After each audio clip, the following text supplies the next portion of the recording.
आप ये वीडियो देख रहे हैं, शायद आपको या आपके किसी परिवारजन को कोविड-19 का इन्फेक्शन हुआ है और उसे होम क्वारंटाइन एडवाइस किया गया है। Ministry of health government of India की गाइडलाइन के हिसाब से जो माइल्ड कोविड इन्फेक्शन के पेशेंट्स हैं उनको घर पर ही ट्रीटमेंट लेने से ठीक हो सकते हैं। इसलिए मैं आपको कुछ टिप्स बताऊंगी जो घर पर आपका ख्याल रखने में मददगार होंगे। आपके डॉक्टर आपको दवाई प्रिस्क्राइब करेंगे जिससे सिम्टम्स मैनेज हो जाएंगे और ठीक होने में फ़ायदा होगा।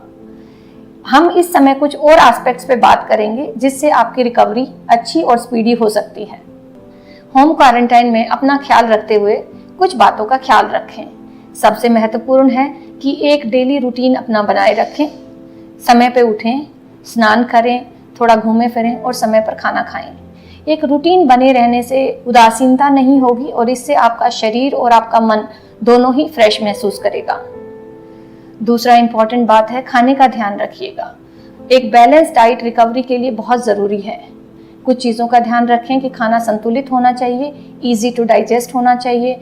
बहुत ज़्यादा तली हुई चीज़ें या मसालेदार चीज़ें या बहुत आइसी कोल्ड चीज़ें ना खाएं जो आपके गले को इरिटेट कर सकती हैं। समय समय पर थोड़ा गुनगुना पानी पीते रहिए।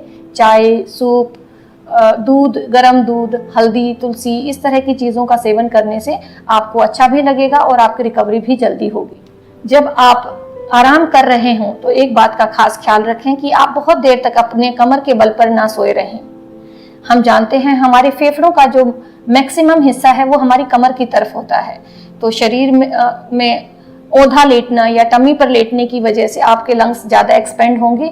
और रेस्ट करते टाइम इस बात का ध्यान रखें कि आप बीच बीच में अपने पेट के बल सोएं और डीप ब्रीदिंग एक्सरसाइजेस भी करें। पर यहाँ इम्पॉर्टेंट बात ध्यान रखने की ये है कि खाना खाने के तुरंत बाद आप पेट के बल लेटें। अपने फेफड़ों को सही रूप से सुचारू रखने के लिए और इन्फेक्शन का असर कम करने के लिए डीप ब्रीदिंग एक्सरसाइजेस करें। डीप ब्रीदिंग एक्सरसाइज आप अपने आप भी कर सकते हैं, बलून की मदद से भी कर सकते हैं और स्पायरोमीटर की मदद से भी कर सकते हैं।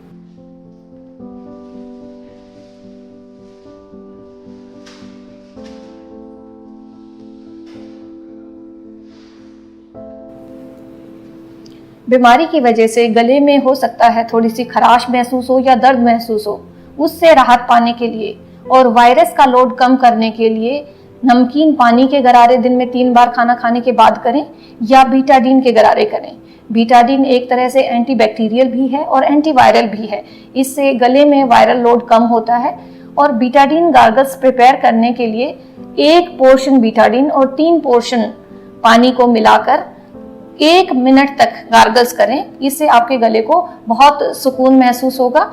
और गार्गल्स करने के बाद 15-20 मिनट तक कुछ खाएं या पिए नहीं ताकि उसका असर गले में बना रहे। इन्फेक्शन से ठीक होने के लिए मन के पॉजिटिव होने का बहुत इम्पॉर्टेंट रोल रहता है।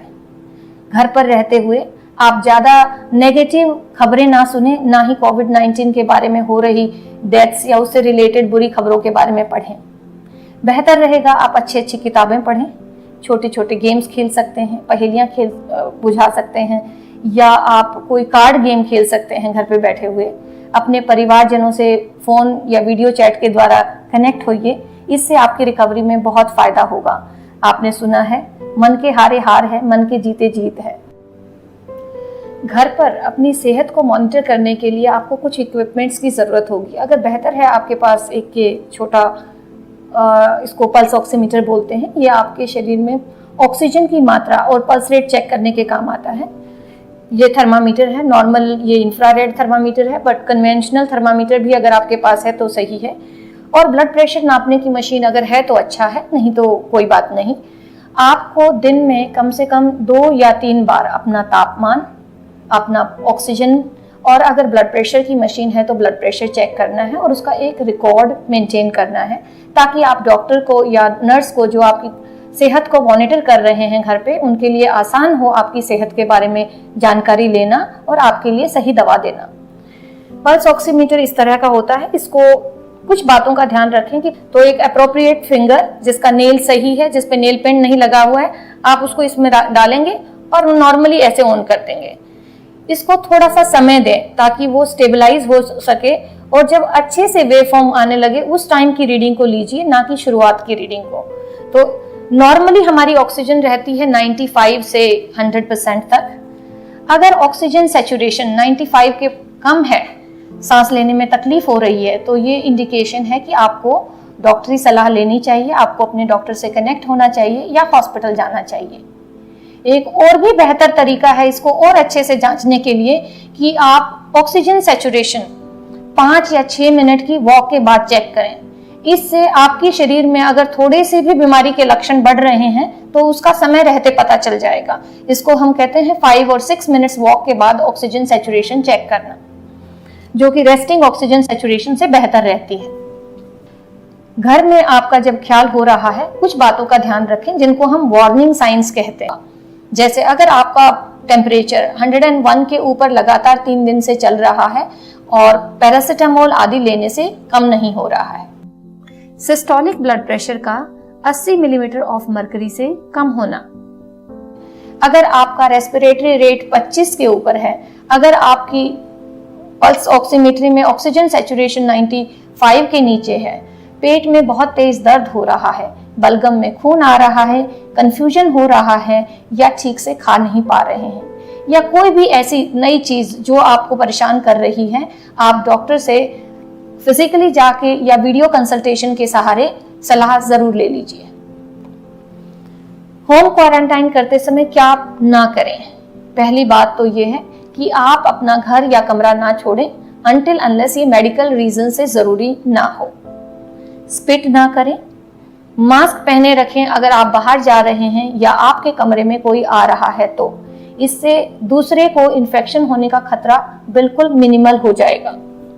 अपने कपड़े, तौलिया, टूथब्रश, खाने के बर्तन शेयर ना करें, और जब तक डॉक्टर की सलाह ना हो होम क्वारंटाइन को खत्म ना करें। मुश्किल वक्त में जो चुनौतियां होती हैं वो हमें और स्ट्रॉन्ग करती हैं। कोविड-19 का इन्फेक्शन भी एक ऐसी ही चुनौती है, और इस पर हम जरूर विजय पाएंगे और स्ट्रॉन्गर होकर बाहर निकलेंगे। Stay fit,